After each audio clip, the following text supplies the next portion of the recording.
Welcome one and welcome all to the wonderful late night circus we call Later with Leon. I'm your host, the Destin legend Leon Rogers from 107.5 WGCI, a iHeart Media station in Chicago. And tonight I got some heavy hitters in the comedy game with me, man. Some good friends and a new friend that I'm making for the first time. And let's start off with that young lady first.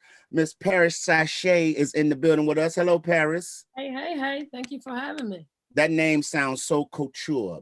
Try new Paris Sashay. like you had a line, a clothing line or something.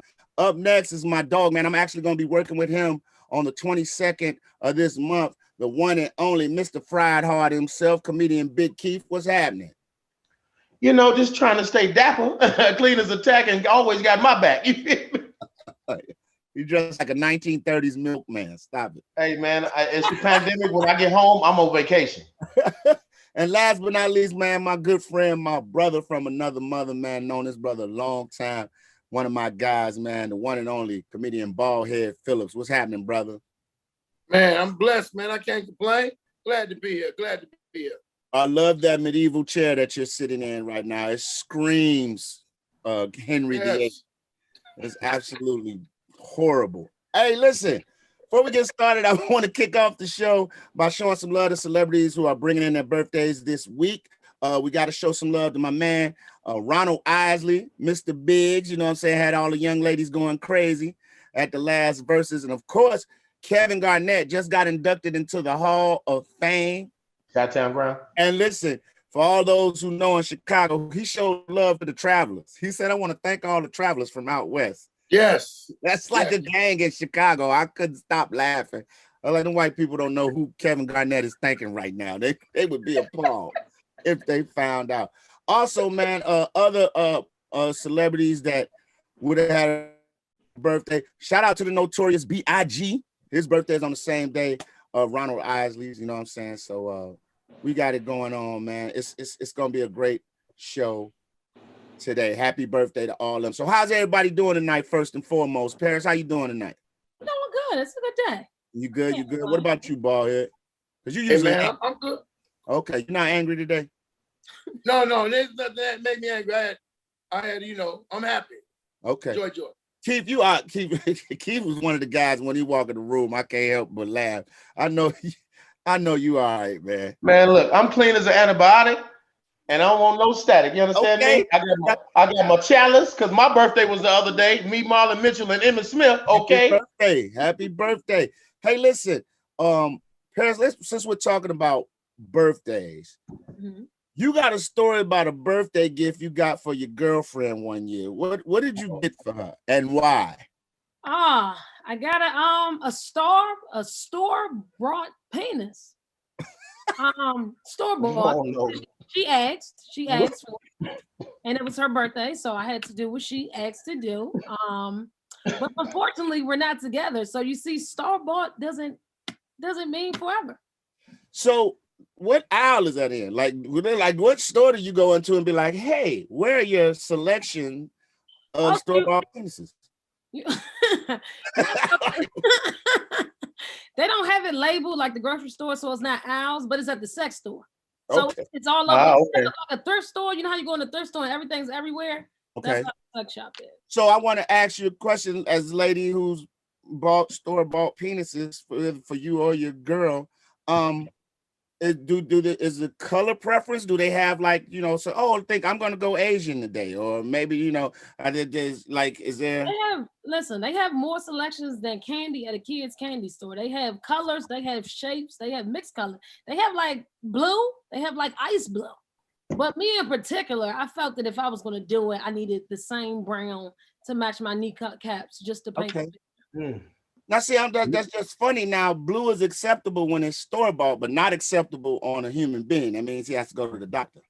That's why I didn't get the blue, because I'm like, that doesn't look that looks unhealthy all around the board. Store-bought or in real life, that looks sick, and we should get help.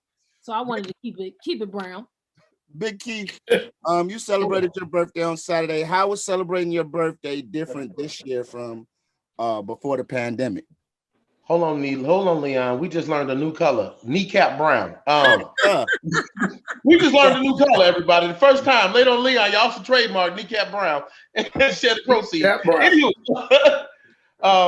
this year was different because every year you get older, you look at your life at a different level differently. So this year I had to stand by my daughter's side at a funeral because one of her autistic stepbrothers passed away, and it was hard to see her hurt. And then I had to go do a backyard graduation party where I was performing in the backyard in Gary, Indiana, in the rain, and family members sitting around for 2-3 hours. And you know, when you get around family, everybody's funny. So they like, who is this? Who is this? And I got up there with all that raw emotion and just let it out and just had a good time. Me and the kids went out to eat, and I was about to go out to France and put my all white on, come with my little chalice.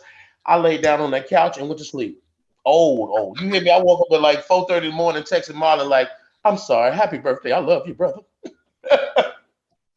So let's switch gears real quick. Is everybody vaccinated? Everybody taking the vaccine or not taking the vaccine? You're not taking the vaccine? I am the cure to COVID, Leon. My mom, my wife, and my side girl had it all at the same time. I am either the monkey or the cure. I don't know which one. I'm invincible. That's all I'm saying. Yourself. You say what? Oh. Paris, are you taking the vaccine? Are you vaccinated? No, I'm not taking the vaccine, but I am cardinated. So I do have the card stating that I took it, but I did not get the vaccine. Baldhead, now you had a battle with COVID. Are you taking the vaccine? No, it's really two reasons why I'm not going to take it. One, they can't tell me if it's going to be any effects in 5 years. They say they don't know. Two, nobody in layman's terms can really tell me what's in it. They could be giving me some hyena pee-pee. I don't know what they give me. I won't be able to. No, I don't trust it. I don't trust it. Wow. It came too quick. Leon, did you see the magnet test that's going viral on the internet now? Yeah, I saw it, man. I don't know what to believe about the vaccine. I know I ain't taking the Johnson & Johnson one. If I have to take one, I'm not taking Johnson & Johnson. It's too much fact and too much misfact out here. Too much misinformation, really. Yeah, because I mean, you think about it, there's something that hit us so quick, they didn't know how to deal with it, and they got these vaccines out so quick they're not even FDA approved. But you know, at the end of the day, we deal with a lot of people. We come in contact with a lot of people. There are different strains of the virus going around right now. And I don't want to lose any of my friends to it. So it's like I'm on the fence about it. But, you know, at the end of the day, I'm probably going to end up taking the vaccine just because I'm in contact with the public so much. And I don't want to get that other strain. You know what I'm saying? But I wouldn't push or advocate for people to take it. You take it if you want to. If you don't, I don't have a problem with people that don't take it. Exactly. I said it's still to each his own, pretty much. You got to do what works for you. Listen, what were you guys doing? What were some things you guys were doing before comedy? Baldhead, I'm gonna save you for last because I know yours is very interesting. Keith, what were you doing before comedy? Before the comedy bug hit you? I was just being a regular person, Leon. You know me, the same natural guy that I am. Stepping into comedy was only putting my ideas into joke form. Like everything that I think about, everything that I do, I was always that one friend that made everybody laugh everywhere we went. I was always somebody who was just always enjoying the good energy in life with somebody else, no matter if I was at a gas station, a church, or school, work. I'm always saying something or doing something or sharing good energy with people. That's just who I am. Paris, what were you doing before the comedy bug hit you? I was in college, and then I was working for the government, and I was just dating guys, and I was kind of like a gold digger in a sense, but I was having fun. And then comedy started. Yeah, I was dating guys, not a lot of money, but they paid for it because as long as I showed up with a purse, they thought money was in there. There was no money in there, but they paid for the date, so it was still a good life. What did you do for the government? Oh, I worked as a what was I? I was like all I know, I don't remember the exact title, but all I know is I got to see everybody in DC, information, social security numbers, houses, and all that. And I was like, I'm not a thief, but I don't even care this much to be this nosy into people's lives. So I didn't want to do it anymore. I feel that. Now, Baldhead, what were you doing before comedy? I want you to tell the people that you're here. Amen. Praise God. I gotta make sure I say this right. Selling control substances.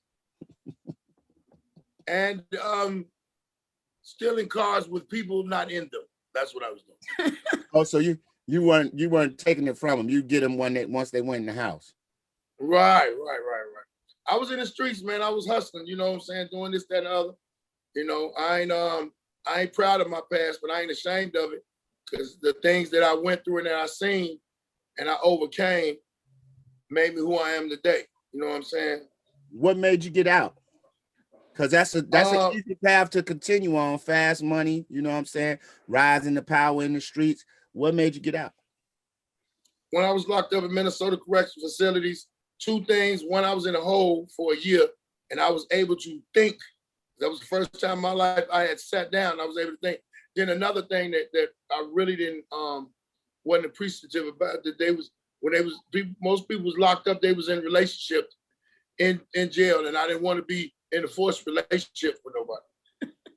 So I'm not going back.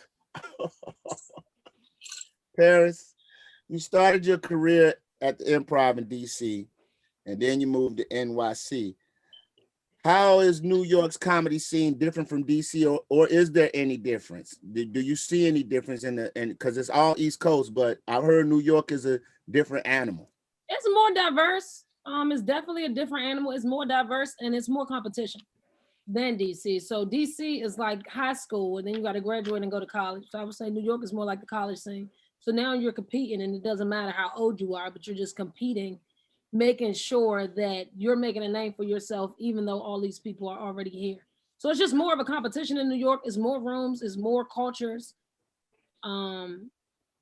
Opposed to the DC scene, it's like the start is saying you outgrow it. DC scene has a limit. I feel like New York scene doesn't have a limit.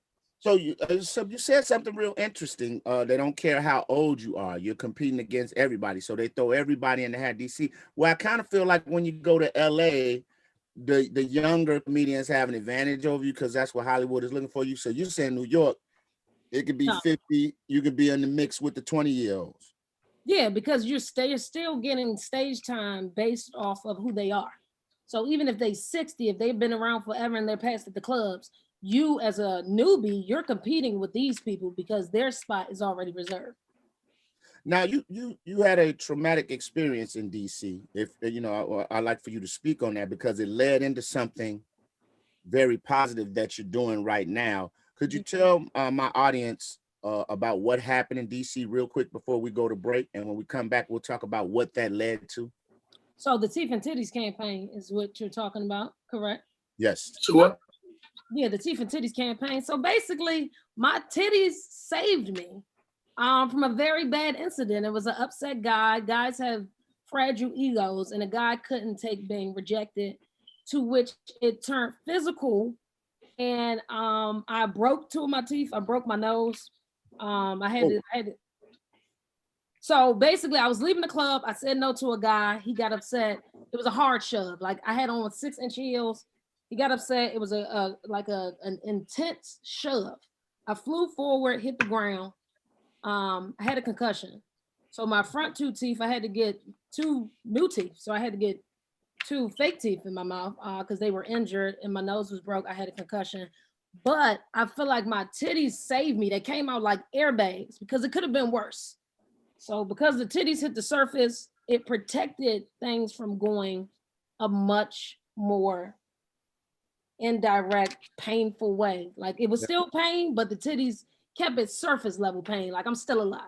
All right. When Praise we come God. back, when we come back, we're gonna come back. What is your TNT organization do to help women that are going through stuff like that? We'll be right back. More Later with Leon. Hang on.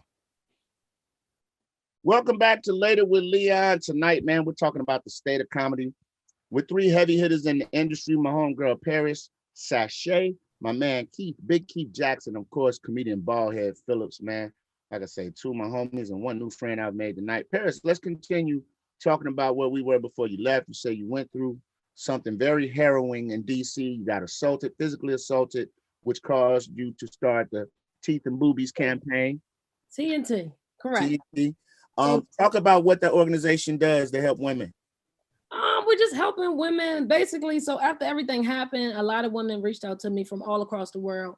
And I felt like it was my duty to help women to speak out about assaults by men and feel comfortable doing so, because women are always so afraid. They're already afraid at the activity itself, but then when it's time to speak out, they're also afraid. So I feel like I just help women to use their voice to speak out against what's not right and protect women and protect women's rights. In your instance, when that happened to you, did the guy go to jail? Did he get in trouble? And did people try to look at you crazy because you spoke out, or what? Like, did people have your back? Like, what happened? The aftermath of him pushing you, other than your injuries? Like, a lot of women had my back, and there was a few men, but you also had the social media people where it's like, oh, this isn't true, and the whole social media thing. And if you get caught up and wrapped up into that, you can't heal quicker. So I had blocked all of that out and just focused on my health. But the police never do anything, if you ask me. So they did a lot of investigating, and it came back around to nothing. But the state did pay for all of the dental bills. So I guess that was their fair trade. Wow. Wonderful that you were able to bounce back from that, because I know a couple of women that have been assaulted, and you can still tell that it has an effect on them. You know what I mean? Like, later on in life, this happened years ago, but because they feel like they didn't get any help. They feel like they were judged. You know what I'm saying? And I could just see how it affects them as people. You know what I'm saying? So that's a pretty tough thing to go to. Big Keef, you're on record saying that your comedy style is done to motivate and advise people. So how do you take the serious issues that people deal with and make it funny? Because that's got to be a tough thing. Because, sometimes everything ain't a joke. Everything ain't a joke, and everything's not relatable. So you have to walk the fine line between chaos and creativity. That's the thing. My comedy is to take the weight off of some things and put more weight on other things. Take the weight off things that people stress about and put weight on other things that you should be more concerned about. Like my joke about how I like women with the side tooth missing. Stop thinking that your side tooth missing makes you ugly when you're really beautiful. Don't think that you're not beautiful because you have flaws. I love flaws. Like, that side tooth missing means no matter what fall off, you never fall apart. You've been through something. You're built for it tough. Like, you're a different kind of female because you can be flawed and beautiful. And that's the type of comedy I have. Like the Know That joke that I do. That's all about self-empowerment. It's all about self-affirmation. Wake up in the morning and look at yourself and say, you know what? I love you. Today, I'm going to make sure we are happy. Know that. And when it's a negative, turn the negative into a positive. Yo, Keith, so now you do this thing in your show that fried hard. Now, could you explain? Now, I'm from Chicago, boys from Chicago. We know what we get fried hard. Can you explain to people what fried hard is and why do you incorporate that into your comedy? Fried hard is a staple. It's a way of life, and everybody wants to relate it to chicken. It has a dual meaning. Fried hard means you want your chicken well done. Make mine special because I'm different. I don't want you to just rush my order and do me make mine how I want it. So then everybody lives life, but life sometimes is fried hard. And you take that fried hard. I can't tell you how many people told me that they've used that in their regular life. Well, they've been having a hard day and they went to get some food and they heard somebody in front of them say, yeah, I want that fried hard. And then the jubilation of the joke of the fried hard becomes a part of your real joy in your real life. And you can find joy in the mundane things, like just standing around here and somebody say fried hard and you think about my joke and you start laughing to yourself and you didn't even intend on laughing. But when you heard somebody say fried hard, you thought about my joke and that brought you joy. That brought you a little bit better of a better piece of your day because of the fried hard. And everybody lives a hard life. Now, Keith, you speak like you say your comedy is motivational. You try to take the shine some light on the negative things and turn them into a positive. But there were times that you wanted to give up on comedy. So with you being the motivational guy, where did you turn to for support and what made you stay in the game? Considering that I'm going through some very, very trying times at this point in time, I had to realize, Leon, that when we're on stage, you're not Leon Rogers. You're Leon Rogers. When I'm on stage, I'm not Keith Jackson.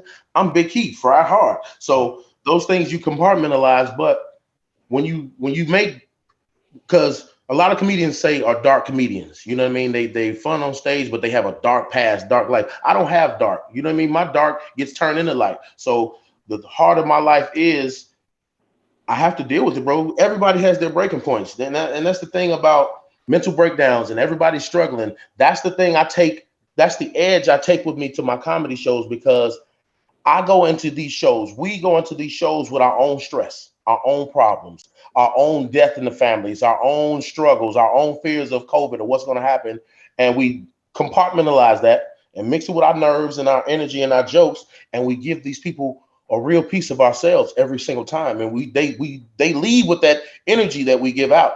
And that's my motivation. That's why I've never taken a hiatus. I've never quit the comedy. I've been doing this since 07. So about 14 years, going on 14, something like that. I've never stopped because I always felt that this is who I am anyway. And I can't miss opportunities. My grandmother died. The night my grandmother passed, I did a show with Bruh Man at the Dorchester. I left her and said, look, you staying here for no reason. And did that show with tears in my eyes almost. And ever since then, that was 09. Ever since then, nothing can stop me from getting on stage. Dope. Baldhead, first time you ever hit stage doing comedy, what happened? What was that experience like for you? Because, I mean, you know, you went from gangster to cracking jokes. Like, where they do that? Hey, I was always the dude that made everybody laugh on the block when all the drama was going on, no matter what had happened. When our friends got shot in the shoulder, I said, well, at least he didn't get shot in the head. You know, he probably gonna listen now. You know. People get shot every day, B. The first time. Wait. We just not gonna go past that comment. Your homie just got shot in the shoulder, and the words of enlightenment. Hey, at least he didn't get shot in the head. You gonna listen? Yeah. I told him that. So be happy. You still here? You could be underground, man. Now you still here, but the very first time now get up out that bed and let's go get that get back. Yeah. And you better be able to aim better than he did. Man, because when I got shot, everybody thought I was invincible. One of the bullets hit me in the back of the head. I said, let me tell y'all something. If that dude come back around that corner, I'm running again. I ain't invincible. I ain't actually gonna be running. I'm gonna be what they call booking. But the first time I got up there, I was roasting a couple, and I didn't know there was a couple. Rest in peace, Big Daddy Woo Woo had me host the show, and it was like a variety show, but it was a couple there, and they looked way out of place. And the man said something smart. I roasted them, not knowing it was their 50th anniversary. Wow. All their kids was there, their sons. I was like, "Oh, we gonna see you outside." They didn't get to see me outside. I got up out of there. So now we all have our opinions about the current state of comedy and how fast some comics are rising through the game these days. Paris, I'm gonna start with you. What are your thoughts on the game of comedy there? And then we see the meteoric rise of some comedians. Do you feel that comedy is rushed now? It's a microwave era of comedy, or is it still the same old, just new avenues? I think there's new avenues and there's new lanes of comedy. So I want to say that stand-up has changed because the people that's rushed, I feel like the time will show that they're not really great at stand-up. I think more so people are now entertainers and they've been looked at as stand-up. So they have this fan base because they love this person as a person. So they don't come see them for stand-up. They come see them to be in their presence because they love these people. So I feel like that's what the Instagram and the 1 minute, all of that, I think is they just love these people. And then the people end up believing that they're stand-ups and they put it in their bio and they think it's real. I don't think they're stand-up comedians though. And I think it'll die out eventually. Baldhead. Yeah. You're not gonna bite. You're not gonna take the bait. No, I'm not gonna take no bait. Big Keef, do it. Big Keef. Oh, well, look, I'm gonna tell you like this. I'm gonna tell you like somebody told me. It's two different art forms. It's two different platforms. Our platform is a stage where people know what a comedy audience is supposed to do. You sit around, you laugh, and you be a part of the show by laughing and getting the jokes or not getting the jokes. The Instagram art of comedy is convenient because it's in your pocket, and you don't have to sit and listen because people are doing things that are Three Stooges. You know what I mean? They're going back to vaudeville with some of these ideas because it's a steady flow of content. No, it's seriously. If you look at some I'm of the, laughing. I'm not gonna name any names, but I find some of them funny. You know what I mean? The cheating Myrons. That's my boy. I've Hold on. seen this man go from nothing to almost a million followers just because he wanted to do videos about a dude that always get caught up cheating. Now he has his own persona. It's Right. not that they're selling their person; they're selling a persona. You gotta wait. Hold that Leon got thought. his finger. Hold that thought. We'll be right back. We got to pay some bills. We'll be right back. More later with Leon. We're gonna continue this conversation when we come back because I know you want to say something, Baldhead. Go ahead. We'll be right back. Welcome back to Later with Leon. I got three wonderful guests on. My homegirl Paris Sashay, my new friend I done met, man. Hey, Paris, what's happening? Now, before we left, Keith, you were speaking on the comedians that use social media as compared to comedians that are on stage. And Baldhead, you wanted to chime in on that. Finish your thought, Keith. And Baldhead, I want you to give me a little bit of what you think, you know, and keep it cool, man. We don't want you to make no enemies out there, brother. Well, Go Leon, ahead. you know, I respect the game. So game respect game. I respect what millions of followers are able to do. It's a marketing platform more than it's a performance platform. So they're in their own lane, and it can be in your pocket 24/7 where you got to come to a comedy show. You got to get tickets to the Airy Crown. You got to wait till we come in town when internet comedians are in your pocket. Like I said, we didn't land on Instagram. Instagram landed on us. We was already grinding on BET, Bad Boys of Comedy, HBO Def Comedy Jam. It was a step up to get on them platforms, and then your career took off. But now you get 4 million followers. People want to market with you because they want your follower dollar. Baldhead. I'm looking at it like this, man. Real talk. It's another genre that internet comedian. But the internet comedian really, I'm not gonna consider them a comedian until they're able to get on that stage and do that 45, do that 30. I want you to be creative with your words. Of course, I mean, that's cool. Some of it's fun. They found a lane. It's funny. People like it. But it's more easy.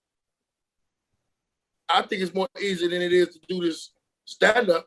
Because on this stage, ain't nothing between me and them but a mic. And I got to make anywhere from 50 to 3,000 people laugh at the same time.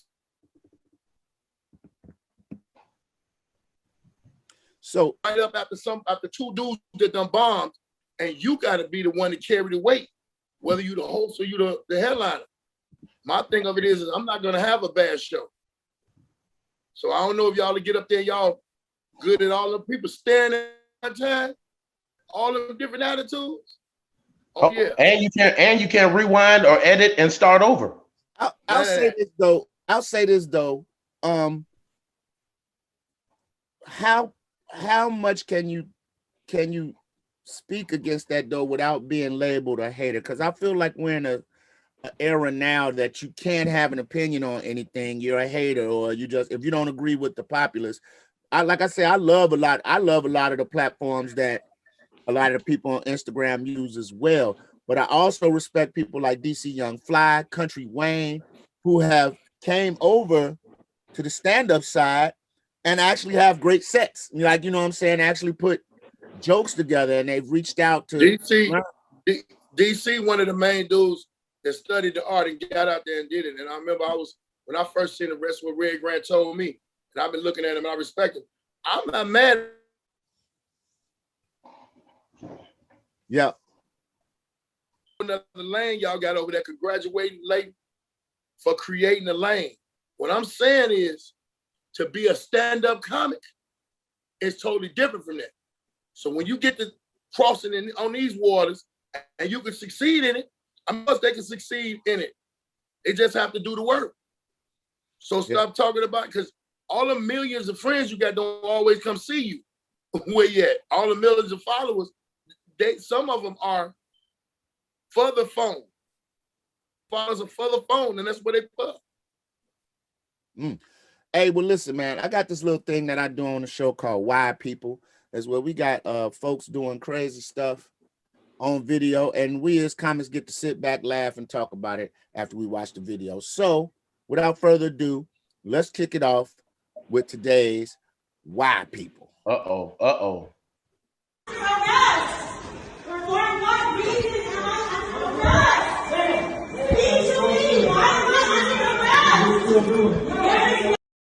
Now, that was the arrest of a Georgia state rep who was getting locked up, and a white privilege didn't work for her. They locked her ass up.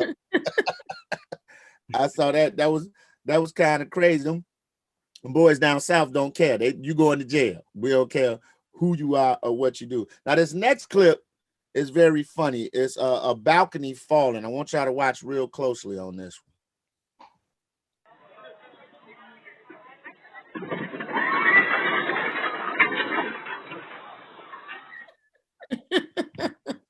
Now, am I wrong?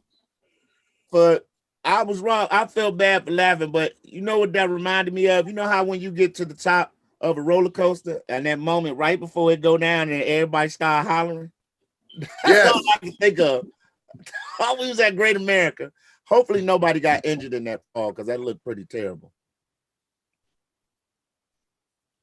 Next up, man, teacher. Now this right here, I got a problem with this one. Just watch this video right here. Y'all ain't you just no, put your hands down. No. Now don't do it again and sit down. Yeah. That's old school. I'm old school too, man, but I don't 1970s, 1980s Chicago Catholic school style, baby. Yes, sir. Holy Angels. They used the ruler on us. I went to St. Margaret, 85. we had the whole dictionaries out with our hands, like, phone man. I don't think Frida would have liked me getting hit with a paddle that big like I was pledging. Man. I went to CVS, and when we had to go to the dean's office, one of the things he would ask you was, would you want these paddles? You get 5 of these, or we calling your mama.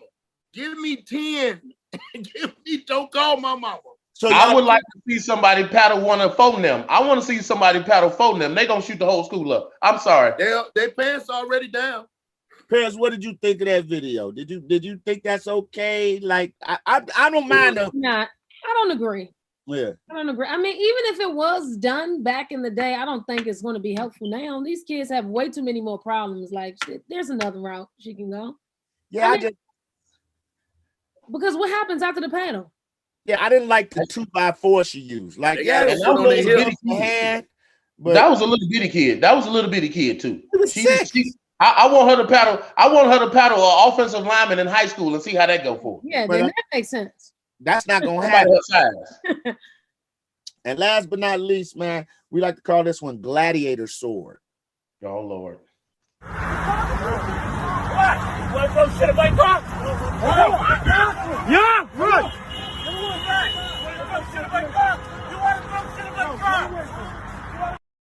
Edward Scissorhands right there. My man jumped out the car with the Halo blade from the video game Halo. and my man playing. Hey, listen, I'm gonna be honest with you. That's a special type of dude. I probably would have ran too. You get out the car with something like that's not normal. Like if you got out the car with this sound crazy, but if he got out the car with a pistol, I'd be like, well, what you gonna do? Shoot me? But you get out the car with a samurai sword, I'm like, this is a special cat right here. Why he got it on him? Yeah. That movie, Big Trouble in Little China. Remember when they was doing that little dance in front of them people? That's the same thing from Big Trouble in Little China with Kurt Russell. I know that video couldn't have been in Chicago because that would have ended up real bad. He jumped out that car with that sword. Woo! Lord have mercy. We'd have been reading about him, man. That's our Why People for today. Let's get back to the show. Real quick before we go to break. Baldhead, I'm gonna start with you. What's the craziest thing that's ever happened to you on stage, real quick? I was doing a show at this club on 87 Ashton, which I guess you would expect something to happen like that. And comics was talking in the back. And the comics was talking. And I told him, hey man, y'all shut up. Y'all see me on stage. So it was another female comedian. And she tried to pull it on the roaster side. And then she got out of her body and ran up on me. And I'm just gonna say she not running up on nobody no more. And she's a comedian. So it made it even crazier. And when they was like, oh, that's Baldhead, try when you're on stage, because if he roasts you, you might not be able to take it. She wasn't able to take it. She went back home to where she was at, told everybody that had a name was like, oh, well, that's what happened when you try to roast with Baldhead. Right. Then you try to run up over. And she don't talk in public no more either. No. Look, when we come back, I'm gonna get what's the craziest thing that ever happened to Big Keef and Paris when we come back. We'll be right back. More Later with Leon. Stay tuned. Yeah. Welcome back to Later with Leon. I'm your host, the Destined Legend Leon Rogers, 107.5 WGCI in Chicago, at iHeartMedia station. And we're all about affirmative action. But what about affirmative reaction? Well, my good friend Jay Davis and the writers here at Later with Leon took some time to give us a little skit about it. Want to see it? Here you go.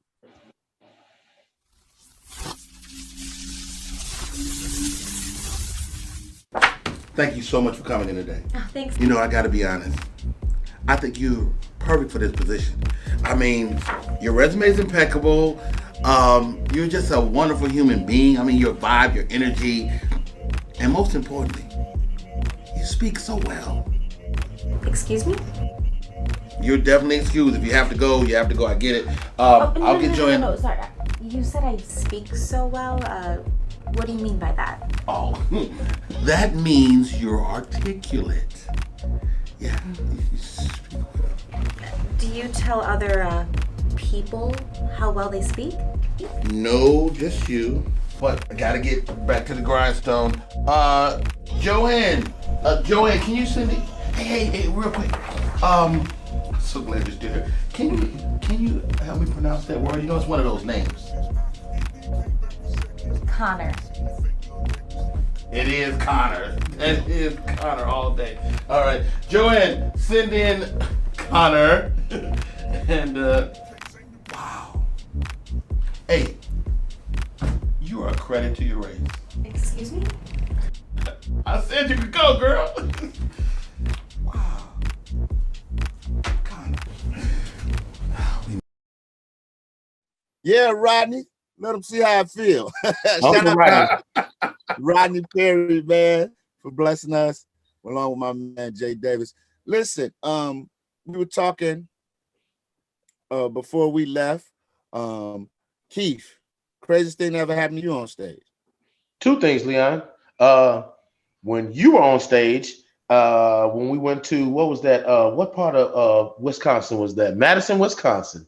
The first time you took me on the road with you, it was some big, I'm not going to say drug dealer. It was some big dude's popular dude in the area birthday party. And Leon was like, yep, this ain't going to last too long. And I didn't know what you was talking about.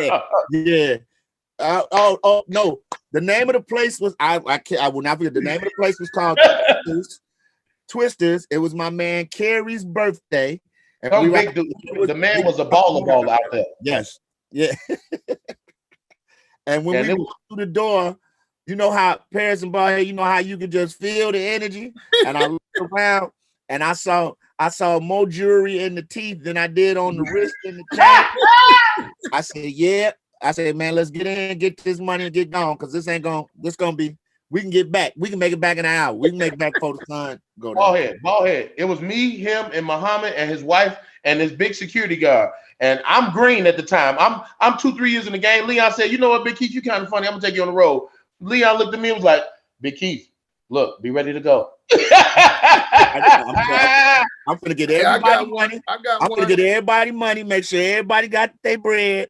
Cause this is gonna be over with real quick. I can see the super boiling. I got one. Hold on. I got one. Hold on. And the second one was when at the Island Bar, Sean Morgan, my brother in the game, Sean Morgan got up there and was doing his thing. Hold on. And the lady had MS and was fresh out of surgery. And she started cracking on Sean and she got the best of it. And then Sean went into her. The lady had a seizure. The husband came through a chair at Sean Morgan. The security had to tackle the man. The ambulance had to come get the man from the police came, got the man. The ambulance came, got the lady because she having a seizure, and Vanessa fractured necks.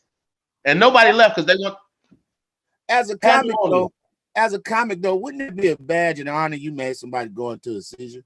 with jokes. Like I'm not saying like it's like I had a pregnant woman water break when I was on stage one day. And I always wear that as a badge. Like I made you have your baby.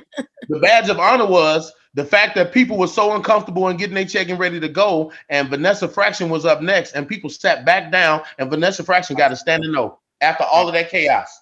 My sister Vanessa Fraction, Sean killed the moment. Sean won, but chaos erupted, and after chaos erupted, we at the Island Bar, we really like on my health. I got to get up out of here. Everybody's ready to go, and Vanessa Fraction said, "Y'all don't go nowhere. Y'all sat down." Most of the people sat down, and Vanessa Fraction got a standing O. She went so hard, they stood up for her, and we got up out of there on the A train.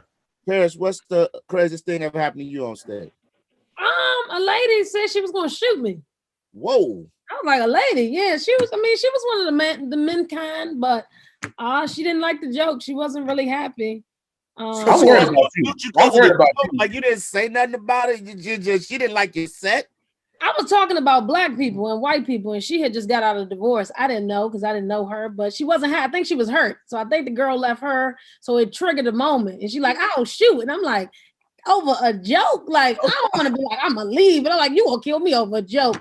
This is going to be my last set. I got to make sure it's good. I'm worried about you, Paris, because first you got pushed and now you finna get shot. You need to do something else, baby. You need to go back to the corporate world. Listen, I need security guard. I just need two to be willing to get shot if need be, and the other four can live. I just need six. I did forget though, Leon. I did get shot at on stage. You remember that? No. Yes. Wait. No. You talking about at the Cactus? No, you weren't there. No.